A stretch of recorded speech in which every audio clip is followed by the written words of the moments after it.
My family told everyone I was a failure. I sat in silence at my brother's governor's gala. Then his governor boss looked at me and whispered, "Wait, you're the room froze."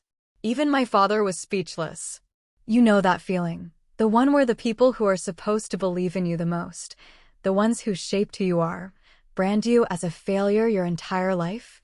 Imagine that. But then, imagine watching them come face to face with your undeniable, shocking success in the most public, jaw-dropping way possible. That night at the governor's gala was the moment everything changed. And my golden boy brother's face just drained of color. For 34 years, I was Kennedy Reynolds, the family disappointment, the cautionary tale. The one who just didn't get it. Growing up a Reynolds in Boston meant something. Our name was on university buildings, in society pages, opening doors that stayed firmly shut for others. The Reynolds legacy was built on banking, business, and above all, maintaining appearances. My parents, Robert and Elizabeth, had a very specific blueprint for us: excel academically, Ivy League, respectable career, marry well, and never cause controversy. My older brother, Ryan, was their perfect mold. Handsome, athletic, charismatic, he effortlessly charmed everyone. He played by the rules, understood the unspoken social code of our privileged world. When Ryan brought home straight A's, my father beamed. When he became lacrosse captain, my mother threw an elaborate dinner party. He was everything they wanted. Me? I was different. Not rebellious, not exactly, but curious in ways that made them deeply uncomfortable. Where Ryan accepted our world without question, I asked why. While he worked at country club events, I buried myself in books on history and government. My parents tolerated what they called my phase of intense intellectual curiosity, assuming I'd eventually fall in line. They were wrong. The first real crack appeared my sophomore year of high school. My English teacher assigned a project on a contemporary political issue. Most kids chose safe topics. I, however, picked a controversial environmental policy that directly opposed the interests of companies connected to our family's investment portfolio. My research was thorough, my analysis nuanced, and I got the highest grade in class. Instead of praise, my parents were horrified when they heard about it from another parent at a charity function. "Do you have any idea how this makes us look?" my father demanded that night, pacing our mahogany-paneled study. "The Harringtons were there, Kennedy. Their foundation is considering a major partnership with us, and now they think we've raised some sort of radical environmentalist." But my research was accurate, I argued, my voice shaking. The data shows these policies are harmful. Isn't the truth important? My mother sighed, that familiar look of disappointment clouding her features. "Darling, there's the truth, and then there's what's appropriate. You need to learn the difference." That became the pattern. When I joined the debate team instead of cheerleading, like my mother had, it was impractical. When I expressed interest in political science instead of business or pre-law, it was rebellious. Every choice I made that veered from the Reynolds blueprint was treated as a personal affront to our family's legacy. By senior year, the contrast between Ryan and me was stark. He was already accepted early decision to Harvard, following in my father's footsteps. My brother moved through life with the easy confidence of someone who never questioned their path. Meanwhile, I felt drawn to social justice, to political reform. I volunteered at a local campaign office, fascinated by how government worked. The campaign workers didn't care about my family name.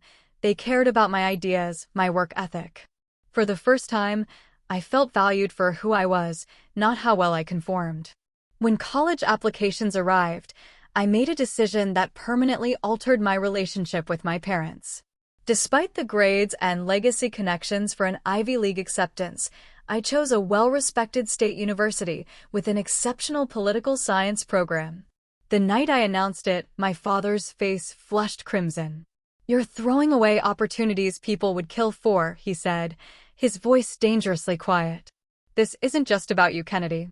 This is about generations of Reynolds before you who worked to secure your future." "I'm not throwing anything away," I replied, struggling to keep my voice steady. "I'm choosing a different path." "A path to nowhere," my mother interjected. "Political science? What does that even lead to? Government work? Campaigning for lost causes?" What neither of them could understand was that I had discovered something they had never valued, a sense of purpose beyond wealth accumulation and social standing. In their eyes, I had committed the ultimate sin. I had looked at the life they prescribed and decided it wasn't enough. As Ryan packed for Harvard that fall, relatives and friends showered him with congratulations. For me, tight smiles and questions that felt like accusations. Are you sure about this choice, Kennedy? Isn't it still possible to transfer to somewhere more suitable? What none of them knew was that beneath my calm resolve, I was nurturing political ambitions that would have truly shocked them. I didn't just want to study politics. I wanted to change the system. But I kept those dreams to myself, knowing they'd only give my family more ammunition. The day I left for college, my grandmother, Grace, slipped a note into my hand. "Be brave enough to be different," it read. "Someone has to." It was the only encouragement I received from anyone in my family, and I held on to it like a talisman through all the challenges ahead. The University of Massachusetts campus couldn't have been more different from Harvard's ivy walls. Here, merit mattered more than family connections. Diversity of thought wasn't just tolerated, it was encouraged. For the first time, I felt free. During my first semester, I enrolled in a political theory course taught by Professor Diana Mitchell, a former legislative director who had left Washington to shape the next generation of political thinkers. From the moment she challenged my analysis of a Supreme Court decision, I knew I'd found a mentor who would push me deeper than ever. "You have a natural instinct for policy analysis," Professor Mitchell told me after class one day. "But you need to learn to trust your voice. Your ideas matter, Miss Reynolds." Those words, so simple yet so profound, were like water in a desert. No one in my family had ever suggested my ideas mattered. They only cared about how my ideas reflected on them. While I immersed myself in political theory and constitutional law, Ryan was thriving at Harvard. My parents' social media accounts were filled with photos: Ryan at business school events, Ryan networking with family connections, Ryan interning at prestigious financial firms. Our paths couldn't have diverged more dramatically. During my sophomore year, I joined a campus advocacy group focused on educational equity. We organized peacefully, researched thoroughly, and presented data-driven solutions to university administration. When our efforts resulted in expanded scholarship opportunities for low-income students, I experienced a fulfillment I'd never known. This wasn't abstract theory. This was creating tangible change in people's lives. My growing passion for advocacy made holiday breaks increasingly tense. What had once been subtle disapproval from my family had hardened into open dismissal. At Thanksgiving of my junior year, Ryan regaled the table with stories of his summer internship at a top investment bank. My father beamed, asking detailed questions about Ryan's networking. "And what about you, Kennedy?" my Aunt Margaret asked during a lull. "Are you still doing that political thing?" Before I could answer, my father interjected. "Kennedy is still finding herself," he said with a dismissive wave. "Hopefully, she'll get serious before graduation." I stared at my plate, swallowing both my response and my hurt.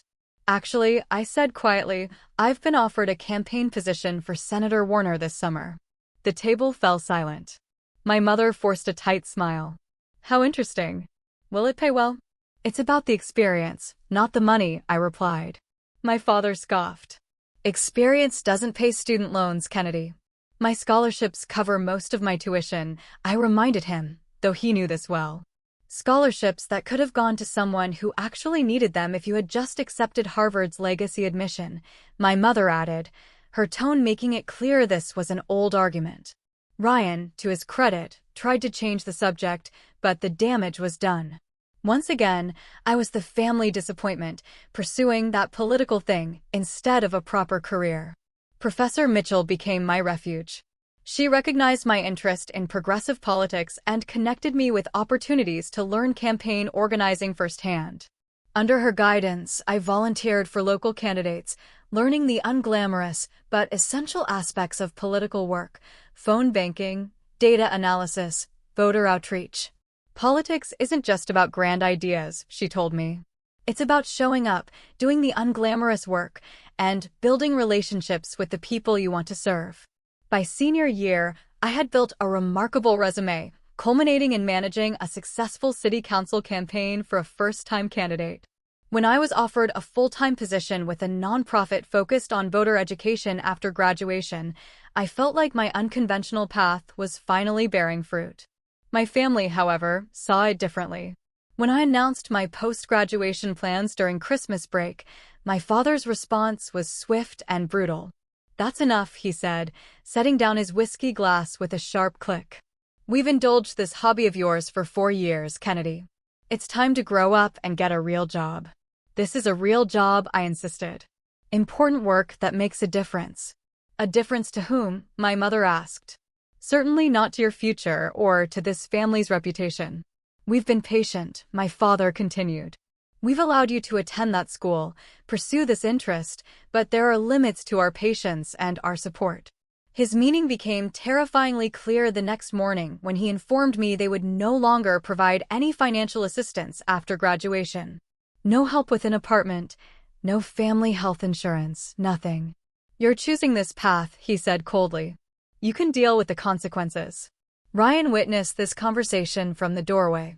His expression was caught between sympathy and, I think, relief that he wasn't the target of our father's disappointment. In that moment, I realized my brother was as trapped in the family's expectations as I had been. He just happened to fit the mold they created. I left Boston the day after Christmas, returning to campus early. That night, alone in my dorm room, I made a promise to myself. I would forge my own path, with or without my family's blessing. I would prove that success could be measured by impact, not income. And someday, they would have to acknowledge I had been right to follow my conscience. I had no idea then just how dramatic that vindication would be. My first apartment after college was a far cry from the Reynolds family estate. A 5th-floor walk-up with unreliable heat and a shared bathroom. It was all I could afford on my nonprofit salary. Each month was a financial tightrope walk, juggling student loan payments, rent, groceries, and the professional wardrobe required for political work. Meanwhile, Ryan had graduated with honors and immediately stepped into a 6-figure position at a prestigious consulting firm. His Instagram showcased business-class flights, luxury apartments, networking events with Boston's elite. My parents made sure everyone knew about Ryan's meteoric rise. The voter education nonprofit where I worked was chronically underfunded but vitally important. We developed educational materials, conducted registration drives, worked to increase civic participation. The hours were long, the pay minimal, but the work felt meaningful in ways I couldn't articulate to anyone who hadn't experienced it. Family gatherings became exercises in endurance. At my cousin's wedding, I overheard my mother explaining my career choice. "Kennedy is still in her idealistic phase, working for some voter thing. We're hoping she'll come to her senses soon." Thanksgiving that year brought matters to a breaking point. Ryan arrived with news of his promotion and bonus. My parents were ecstatic, opening an expensive bottle of champagne to celebrate. When the conversation reluctantly turned to me, I shared that our voter education initiative had helped increase youth turnout by 12% in recent local elections. My father swirled his champagne, looking unimpressed. "And how exactly does that translate to a career path, Kennedy?" "It's already my career," I replied. "We're making democracy more accessible." He set down his glass with a sigh. "Let me be direct. You're 30 years old, living in what I can only imagine is a substandard apartment, making what, $40,000 a year? With your education and connections, this is frankly a waste." The room fell silent. Even Ryan looked uncomfortable. "Robert," my mother murmured, though whether she was encouraging him to continue or stop wasn't clear. "No, Elizabeth, it needs to be said. We've watched this experiment for years now. Kennedy, you had every advantage, every opportunity, and you've squandered them all on this hobby. Your brother is buying his first property while you can barely make rent. This isn't success by any measure." I stood up, my hands shaking. "Success isn't measured only by money, Dad." "In the real world, it absolutely is," he replied dismissively. I left the table, grabbing my coat. As I headed for the door, I heard my mother call after me, but I couldn't bear another minute of their judgment. In my car, I finally let the tears come, not just for the cruel words, but for the chilling realization that my family might never see value in the path I had chosen. That night, alone in my apartment, doubts crept in. Was I fooling myself? Was my work making any real difference? Would I always be struggling financially while my peers advanced in conventional careers? For the first time, I seriously questioned whether I should abandon my political aspirations. The turning point came 2 weeks later at a community forum our organization had arranged. A young single mother approached me after the event, her eyes bright with purpose. "Before your program, I never voted," she told me. "Never thought it mattered for people like me. Now, my daughter sees me researching candidates, filling out my ballot. She knows her voice will matter too someday. That's because of you." Her words restored my wavering faith. This was why I had chosen this path, not for wealth or status, but to help people recognize their own power in our democracy. Around this time, I met Logan Mitchell at a political fundraiser. The son of my former professor, Logan worked as a communications director for a progressive state representative. Tall, with thoughtful green eyes and a quick mind, Logan was the first person who seemed to truly understand my passion for political work without questioning its validity. "So, you're the famous Kennedy Reynolds," he said when Professor Mitchell introduced us. "My mother says you're going to be governor someday." I laughed off the compliment, but something about Logan's genuine interest in my ideas made me feel seen in a way I rarely experienced. Our first date stretched into a 5-hour conversation about electoral reform, community organizing, and our shared vision for a more inclusive democracy. With Logan's encouragement and my growing network of political connections, I made a decision that shocked everyone. I would run for city council. At 31, with no family support and limited finances, it seemed an impossible goal. But I had built strong relationships in the community through my nonprofit work, and I understood the issues facing ordinary citizens in ways many politicians didn't. When I told my family about my candidacy, their reactions were predictably dismissive. "City council?" my mother repeated, as if I'd announced plans to join the circus. "Kennedy, be serious." "I am serious," I replied. "I've already filed the paperwork." "This is embarrassing," my father said flatly. "You'll lose, waste what little money you have, and then what? Have you thought this through at all?" "Actually, I have a campaign manager, a treasurer, and a growing team of volunteers," I explained, trying to keep my voice even. "We've developed a solid campaign strategy focused on community engagement." Ryan, who had recently begun working for rising political star James Blackwell, looked uncomfortable. "Politics is more complicated than you realize, Kennedy. It's not just about good intentions." "I'm well aware," I replied, biting back a sharper response. It was typical of my family to assume I was naive rather than consider that I might actually be qualified. My grassroots campaign was nothing like the big-budget operations I would later encounter. We operated out of a borrowed office space, relied heavily on volunteers, and focused on direct voter contact. I knocked on thousands of doors personally, listening to residents' concerns and sharing my vision for more responsive local government. The night of the election, Logan and I gathered with our small team. When the results showed I had won by a narrow margin, the room erupted in cheers. It was a small victory in the grand scheme of politics, but it felt monumental. My phone remained silent that night. No congratulations from my family, despite the local paper covering my win.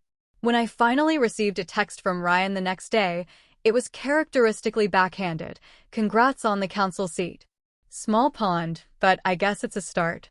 My mother's eventual response was similarly qualified. "We're surprised by your win." The district must have had a very low threshold for candidates. Their inability to acknowledge my legitimate achievement only strengthened my resolve. I would prove my worth not through their measure of success, but through effective public service. And I would do it without the Reynolds name opening any doors. My first term on the city council was a crash course in practical governance. I quickly discovered that effective public service required more than good intentions. It demanded strategic thinking, coalition building, and a thick skin. I threw myself into the work, focusing on initiatives to increase affordable housing, improve public transportation, and create more transparent city government. To my surprise, I found I had a natural talent for the detailed policy work that many elected officials avoided. I could digest complex reports, identify practical solutions, and build consensus. My background in community organizing proved invaluable for connecting policy decisions to their real-world impacts. 6 months into my term, a local reporter wrote a profile highlighting my effectiveness in office despite my youth and lack of traditional political connections. The article mentioned my family background only in passing, noting I had forged a path independent from my prominent Boston family. The profile caught the attention of several state-level political operatives who began to see me as a rising talent worth watching. Meanwhile, Ryan had solidified his position as chief of staff to James Blackwell, who had recently won the governorship. My brother's face appeared regularly in state political coverage, always at Governor Blackwell's side, always the picture of polished professionalism.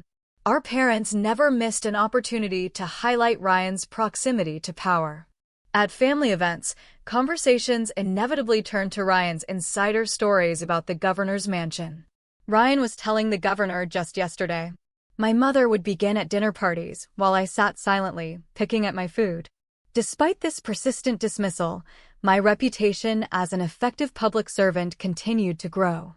By the end of my first term, I had successfully championed several significant policy initiatives.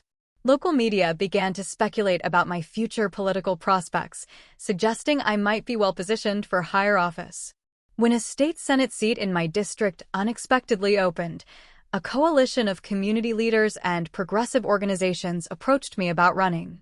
The opportunity was both exciting and intimidating. A state Senate race would require significantly more resources and greater scrutiny.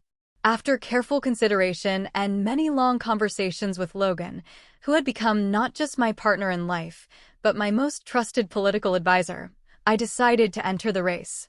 The night before my public announcement, I called my parents, hoping that my growing record of public service might have softened their opposition. My mother answered, her voice cooling noticeably when she realized it was me. When I shared my plans to run for state senate, the line went quiet for several seconds. "Kennedy," she finally said, her voice tight with restraint. "Don't you think this has gone far enough? This political adventure of yours?" "Mom, this isn't an adventure.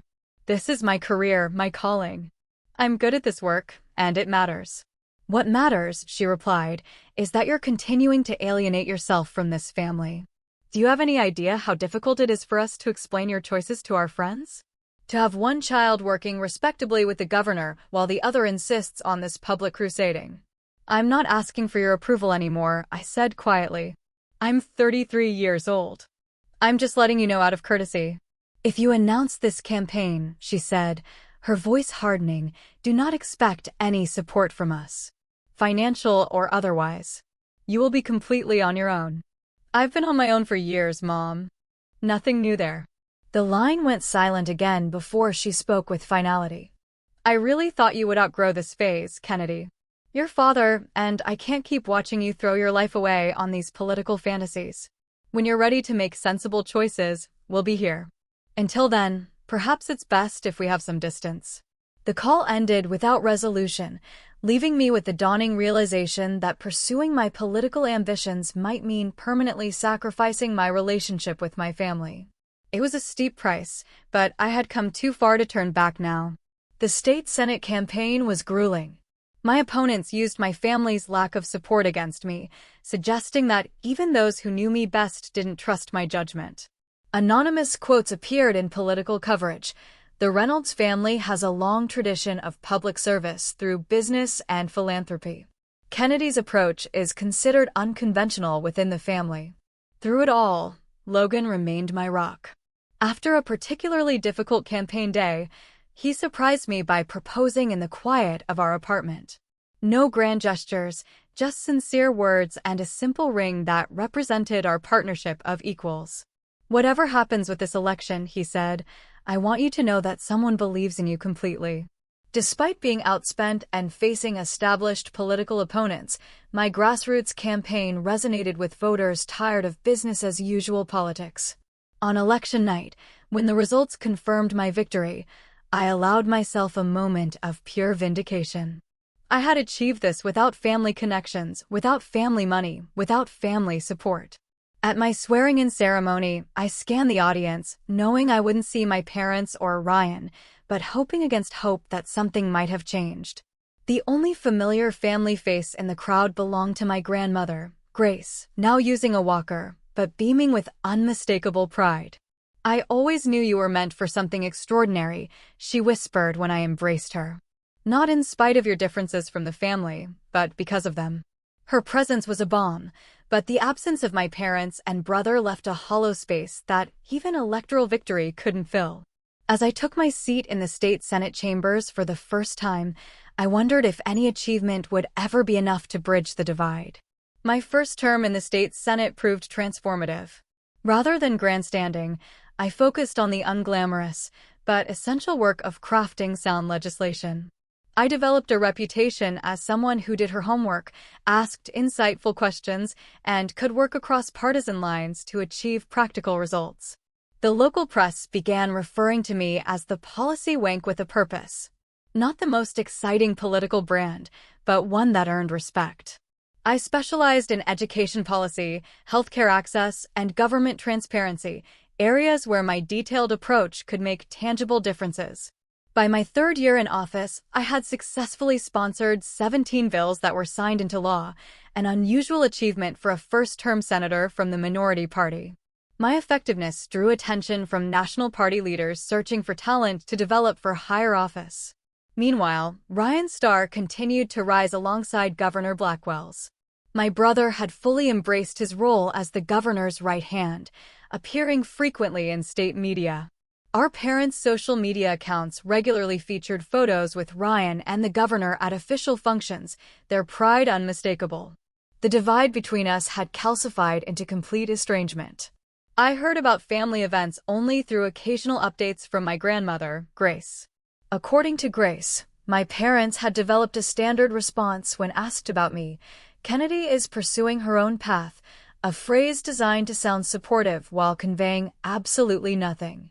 Logan and I had settled into a fulfilling life together. We married in a small ceremony attended by close friends and political allies, with my grandmother as the only family representative. When my parents declined the invitation with a curt note citing prior commitments, I felt the final door close on any hope of reconciliation. Then, an unexpected opportunity arose during my fourth year in the state Senate. A U.S. Senate seat was coming open in a special election. The compressed timeline meant a fast-paced, high-stakes campaign with national implications. When party leadership approached me about running, my initial reaction was hesitation. A U.S. Senate campaign would mean intense scrutiny, not just of my political record, but of my personal life, including the family estrangement I had largely kept private. "They'll use your family against you," Logan warned during our late-night discussion. "They'll find ways to suggest that if your own family doesn't support you, voters shouldn't either." "I know," I sighed, staring at the ceiling. But is that reason enough to step aside? To let someone else take this opportunity? What complicated matters further were the specific circumstances of the political moment. Several critical pieces of legislation affecting education funding and healthcare access, my core issues, were expected to come before the Senate with votes likely decided by the narrowest of margins. The possibility of influencing these national policies was compelling. After days of deliberation, I made my decision. I would run, but with an unusual strategy. I would keep a deliberately low media profile, focusing on substance over personality and retail politics over splashy events. This approach aligned with both my natural strengths and the necessity of minimizing opportunities for my family situation to become the story. "It's unconventional," admitted my campaign manager, Andrea Clark, when I outlined the strategy. "But it might actually work. People are tired of political celebrities. They want someone who puts in the work." The campaign required a level of discipline unlike anything I had experienced. I immersed myself in policy briefings, participated in small community forums, and declined most national media requests. I appeared only in carefully selected local outlets where I could discuss substantive issues without being reduced to family drama. This confused my opponents, who were accustomed to candidates eager for any media exposure. Their confusion turned to concern when internal polling showed my message resonating with voters tired of political theater. Through indirect channels, I learned that Ryan had taken notice of my campaign.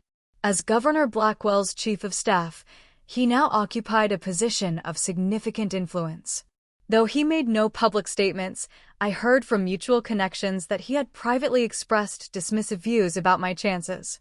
What I didn't know until much later was that during a private dinner, my father had asked Ryan to use his influence with the governor to quietly undermine my campaign. To his credit, Ryan refused, though not out of loyalty to me, but because he recognized such meddling could backfire politically. My parents' attitude toward my Senate run moved beyond disapproval to active embarrassment. Through my grandmother, I learned they had begun telling friends and associates that I had failed at politics and had unrealistic ambitions. A narrative so divorced from reality, it would have been laughable if it weren't so painful. "They just can't accept that you've succeeded on your own terms," Logan said, holding me one night when the weight of family rejection felt particularly heavy. "It contradicts everything they believe about success and the Reynolds way." Security concerns added another layer of complexity. As a female candidate gaining prominence, I received threats that necessitated precautions. These threats, combined with my strategy of limited public exposure, created an unusual situation where many voters supported my policy positions without being able to readily recognize me in person, a circumstance that would later prove critically important. The final weeks of the campaign were a blur of 18-hour days, endless policy discussions, and the growing possibility that we might actually win. On election night, surrounded by our closest supporters, Logan and I watched as the results defied conventional political wisdom. By a margin narrow enough to require careful verification, but clear enough to avoid a recount, I had won. At 36, I had become the youngest woman ever elected to represent our state in the U.S. Senate. The victory celebration was subdued and brief, fitting for a campaign that had prioritized substance over spectacle. There were no calls from my parents or Ryan, no acknowledgement of this historic achievement from the family that had once expected so much from me. As I prepared for the transition to Washington, I discovered through back channels that my family had intensified their narrative about my supposed failures. At Boston social functions, they spoke of me as someone who had never found her footing, a fiction maintained even as national publications were beginning to identify me as a rising political talent. This complete denial of reality reinforced my decision to maintain distance. I had a job to do in the Senate, constituents to represent, and policies to shape. The energy I might have spent trying to win my family's approval would be better directed toward the work ahead. The irony wasn't lost on me. In rejecting the path my family had chosen, I had achieved a position of influence far beyond what they had imagined possible. Yet, this success only seemed to deepen their resentment rather than earn their respect. As I was sworn into the United States Senate, placing my hand on the Constitution, I thought of my grandmother's words, "Be brave enough to be different. Someone has to." In that solemn moment, I silently thanked her for being the one person in my family who had seen my difference not as failure, but as strength. 6 months into my term as U.S. Senator, the work consumed my life in the best possible way. I had secured positions on the Education and Healthcare committees, assignments that aligned perfectly with my policy expertise and priorities. Washington life was an adjustment, but Logan and I had settled into a comfortable routine. My approach to the Senate mirrored my earlier political work, thorough, substantive, and focused on results rather than headlines. I worked diligently behind the scenes, building relationships across the aisle and establishing myself as someone who did the necessary homework on complex issues. Due to the unusual circumstances of my election and my continued preference for substance over spectacle, I maintained a relatively low media profile. I participated in committee hearings and constituent meetings, but avoided the cable news circuit. This strategy had an unexpected side effect. Outside of political circles and my home state, I wasn't immediately recognizable. I could often move through public spaces without the scrutiny many elected officials faced. A small luxury in the fishbowl of Washington politics. The invitation arrived on a Tuesday morning in June. Elegant, cream-colored cardstock with embossed lettering. Governor James Blackwell requests the honor of your presence at the annual Governor's Gala benefiting the Children's Education Foundation. No personal note. Just the formal invitation that presumably went to hundreds of political and business leaders. I stared at it, knowing immediately that Ryan had to be involved. As Blackwell's chief of staff, my brother oversaw such events. Was this an olive branch? A political calculation? Or simply an oversight, my name included on a list of elected officials without anyone realizing the family connection? Are you going to go? Logan asked that evening, finding me still contemplating the invitation at our kitchen table. I don't know, I admitted. It feels like walking into the lion's den. Maybe it's time, he suggested gently. You've proven yourself beyond any reasonable doubt. You're a United States Senator, Kennedy. Maybe seeing you in that role will finally break through their denial. After days of deliberation, I decided to attend. Not to seek approval or reconciliation, but to represent my office with the dignity it deserved. If my family chose to acknowledge me, fine. If not, I would conduct myself with the same professionalism I brought to every aspect of my work. The night of the gala, I chose a simple but elegant black dress, understated yet appropriate. Logan, handsome in his tuxedo, squeezed my hand as our car approached the venue. Remember who you are now, he whispered. United States Senator Kennedy Reynolds. You've earned your place here. The hotel's grand ballroom had been transformed. Crystal chandeliers cast a warm glow over elegantly appointed tables. A string quartet played softly as the state's political and business elite mingled. From the entrance, I immediately spotted Ryan across the room, confidently working the crowd in a perfectly tailored tuxedo. Every inch the political operator he had become. As Logan and I made our way into the room, I noted with a mixture of relief and disappointment that my parents weren't in attendance. Perhaps they had heard I would be there and chosen to avoid the potential awkwardness. We were shown to a table near the back of the room, far from the governor's table, where Ryan would undoubtedly be seated. The strategic placement wasn't lost on me, significant enough to acknowledge my office, but distant enough to minimize any family drama. Throughout the dinner, I maintained my composure, engaging pleasantly with the other guests at our table. None of them mentioned my brother or questioned our separate seating, though I caught occasional curious glances. From across the room, I observed Ryan in his element, leaning in to whisper something to Governor Blackwell, laughing at appropriate moments. The perfect political lieutenant. He had not once looked in my direction, though he surely knew I was there. Between the main course and dessert, I excused myself to visit the ladies' room. As I walked through the ballroom, I overheard snippets of conversation that made my stomach tighten. That's the Reynolds girl, isn't it? The one who? The words faded as I passed. I heard from Elizabeth that she's never quite found her way.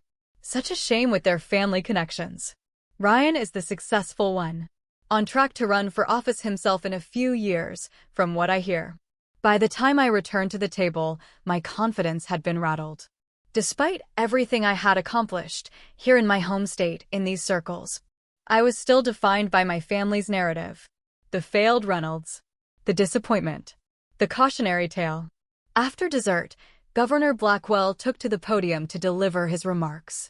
I half listened, my thoughts still tangled in the overheard conversations. I barely registered when he announced he would be making his way around the room to personally thank key supporters. Lost in thought, I didn't immediately notice when a hush fell over our corner of the ballroom. Looking up, I found Governor Blackwell himself approaching our table, flanked by aides and security. Ryan trailed slightly behind him, his attention on a notepad rather than the room. The governor stopped directly at our table, his eyebrows raising slightly as he focused on me.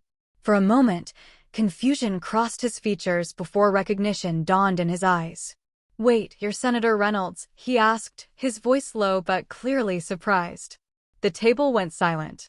Behind him, Ryan's head snapped up, his face draining of color as he realized what was happening. I stood, extending my hand professionally. "Yes, Governor. It's a pleasure to finally meet you in person. Thank you for including me this evening." Governor Blackwell clasped my hand warmly, his initial surprise transforming into genuine interest. The Education Bill author. Your work on the Federal Education Committee has been remarkable. I had no idea you would be joining us tonight. From the corner of my eye, I could see Ryan frozen in place, his professional mask slipping to reveal naked shock. Around us, conversations had hushed as people strained to observe the interaction. I've been meaning to discuss your healthcare access proposal, the governor continued, seemingly oblivious to the building tension. It aligns with several initiatives we're considering at the state level. Perhaps we could arrange a meeting while you're in the state. I would welcome that, Governor, I replied, maintaining my composure despite the growing whispers around us. It was then that Governor Blackwell glanced back at Ryan, who had finally approached, his face now composed, though still notably pale. Ryan, why didn't you mention that Senator Reynolds would be attending tonight? We could have arranged a proper welcome. A flash of something embarrassment, crossed my brother's face before he recovered. An oversight on my part, Governor. My apologies. The governor turned back to me, his brow furrowing slightly.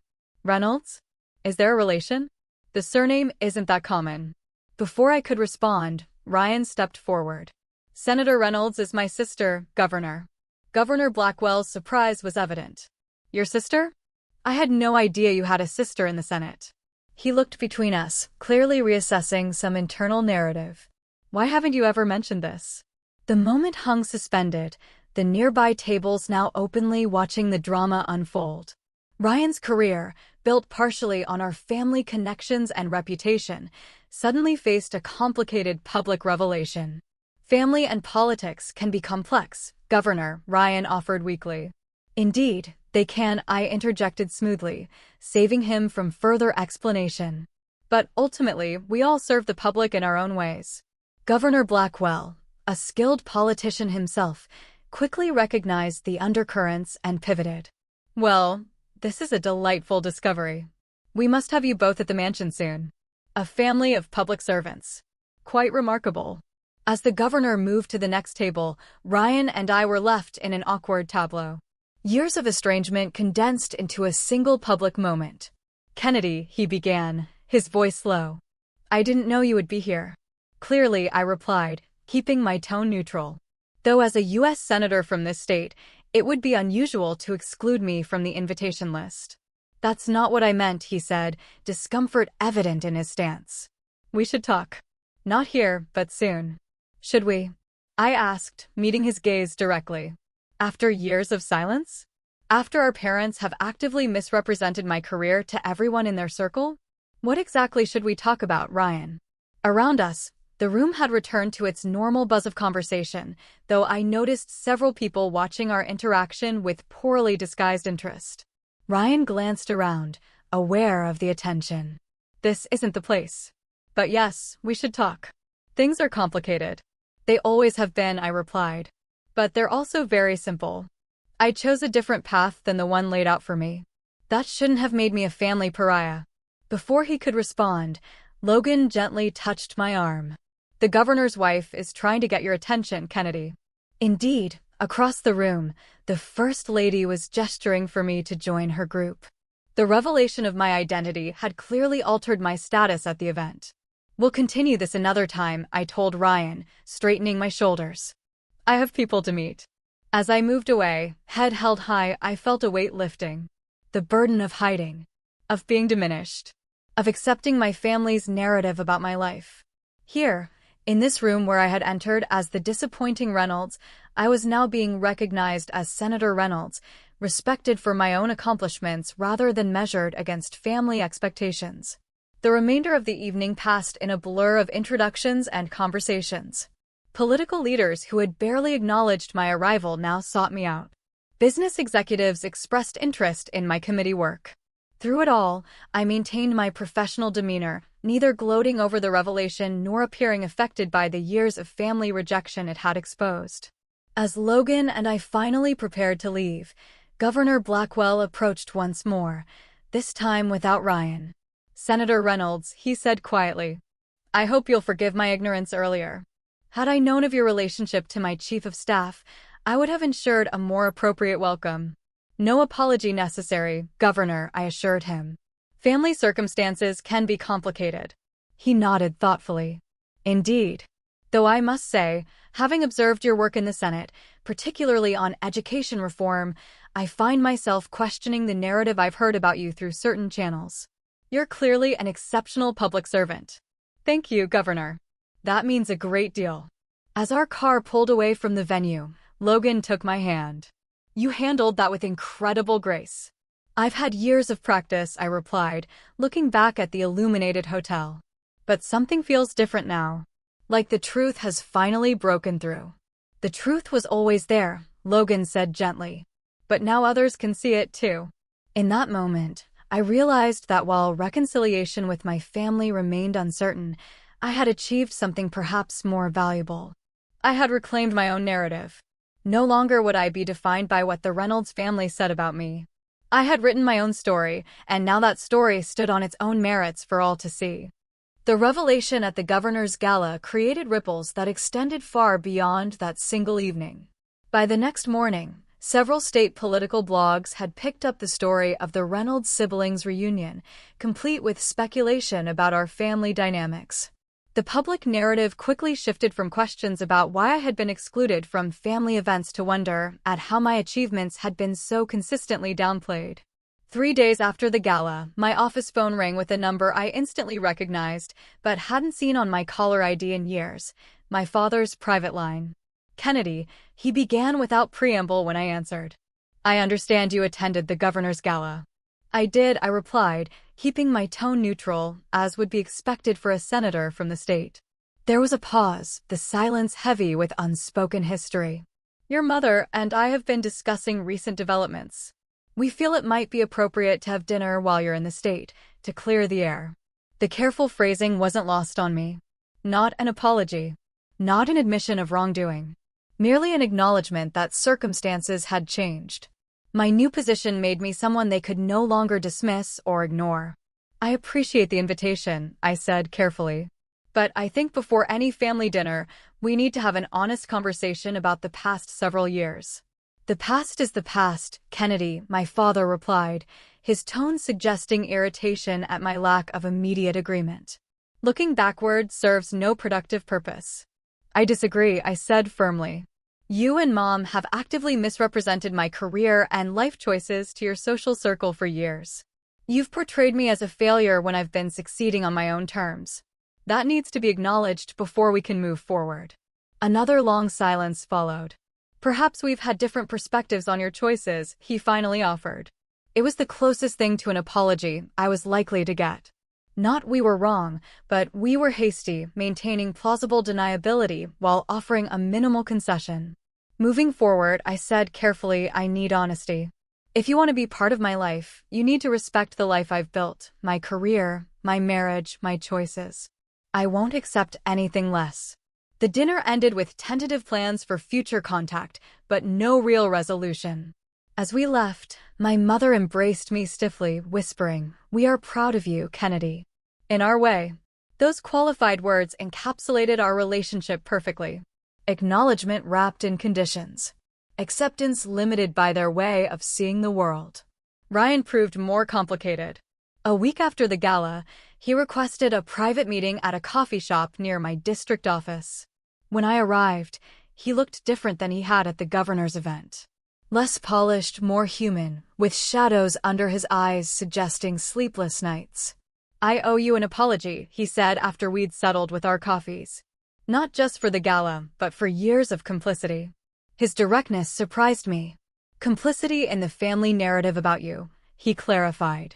I knew it wasn't accurate. I knew you were succeeding, making a real difference. But I never corrected them. Never stood up for you. Why didn't you? I asked, the question that had haunted me for years finally spoken aloud. Ryan stared into his coffee. It was easier not to. As long as you were the disappointment, I didn't have to question my own choices. I could be the success story without examining whether I was actually happy with the path I'd taken. And are you happy? His hesitation told me everything. I'm successful by their measure, he finally said. But watching you forge your own path, standing on your principles, Even when it cost you family support, it's made me question things. Our conversation that day didn't immediately repair years of distance, but it opened a door. Unlike our parents, Ryan seemed genuinely interested in reestablishing a relationship based on honesty rather than appearances. Over the following months, we began exchanging occasional texts and calls, slowly rebuilding a connection separate from our parents' influence. The most unexpected reconciliation came from my grandmother, Grace. Following the Gala revelation, she contacted me with an astonishing confession. She had been following my career closely all along, saving news articles about my legislative achievements and even watching committee hearings online. "I always believed in you," she told me during a private lunch at her assisted living facility. "But I was a coward. I should have defended you more openly to your parents. You were the only one who showed any support at all," I reminded her gently. That meant everything to me. Grace took my hand, her paper-thin skin cool against mine. "I want you to know something. Your grandfather, my husband, was like you. Questioned everything. Wanted to make a difference rather than just accumulate wealth. Your father rejected that side of himself to please his own father. When he saw it in you, so strong and undeniable, I think it frightened him. Reminded him of the path not taken." This revelation illuminated my family dynamics in a new light. Perhaps my father's rejection wasn't just about my choices, but about what those choices reflected back to him about his own life. As my first term in the Senate progressed, I channeled these personal insights into my legislative work. I became a leading voice on bills supporting family mental health resources and programs to help first-generation college students navigate systems their families couldn't guide them through. My personal experience of forging a path without family support gave me a unique perspective on the challenges faced by those without built-in advantages. Logan and I began having serious conversations about starting our own family. The prospect of parenthood raised inevitable questions about what kind of family culture we wanted to create. "I know exactly what I don't want," I told Logan one night as we discussed the possibility. "I never want our child to feel that our love is conditional on them following a prescribed path." "We'll make mistakes," Logan reminded me. "All parents do. But we'll make different ones than your parents made." The journey toward creating our own family coincided with a gradual, cautious reconnection with my parents and Ryan. Holiday gatherings remained somewhat strained, but there was genuine effort on all sides. My mother made a point of asking about my legislative priorities. My father, in his own awkward way, began occasionally forwarding articles about my work with brief notes of approval. On my 40th birthday, my parents hosted a small dinner at their home, the first such invitation I'd received in over a decade. As we gathered in the formal dining room, where I'd experienced so many painful family interactions, my father surprised everyone by raising his glass in a toast. "To Kennedy," he said, his voice gruff with emotion he rarely displayed, who had the courage to define success on her own terms. "You've made a difference in ways that exceed what we could have imagined for you." It wasn't a full acknowledgement of past wrongs, but it was sincere appreciation of my path, something I had stopped expecting years ago. I accepted it for what it was, an imperfect olive branch from an imperfect family. Looking around that table, at my parents trying, in their limited way, to bridge the gulf, at Ryan with his newfound willingness to question the family script, at Logan, who had shown me what unconditional support truly meant, I realized that all relationships exist on a spectrum of health and dysfunction. Perfect reconciliation might not be possible, but perhaps something genuine could exist in the middle ground. The deepest lesson of my journey wasn't about politics or even family, but about authenticity. By refusing to conform to others' definitions of success and worth, I had discovered my own. The path had been harder, lonelier at times, but ultimately led to a life aligned with my values rather than someone else's expectations. As I look back now, I see that being underestimated was indeed my greatest strength. It forced me to rely on my own judgment, to build resilience, to find value in myself rather than in others' approval. Those qualities served me well, not just in politics, but in the more fundamental human challenge of living an authentic life. I often wonder, have you ever been underestimated or dismissed by those whose approval you sought? How did it shape you? Did it break you down or build you up?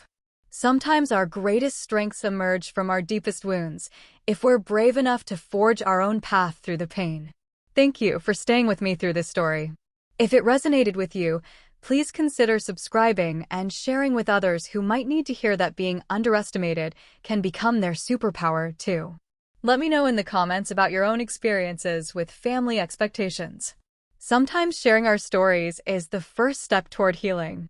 Until next time, remember that true success isn't measured by others' standards, but by the courage to live authentically according to yours.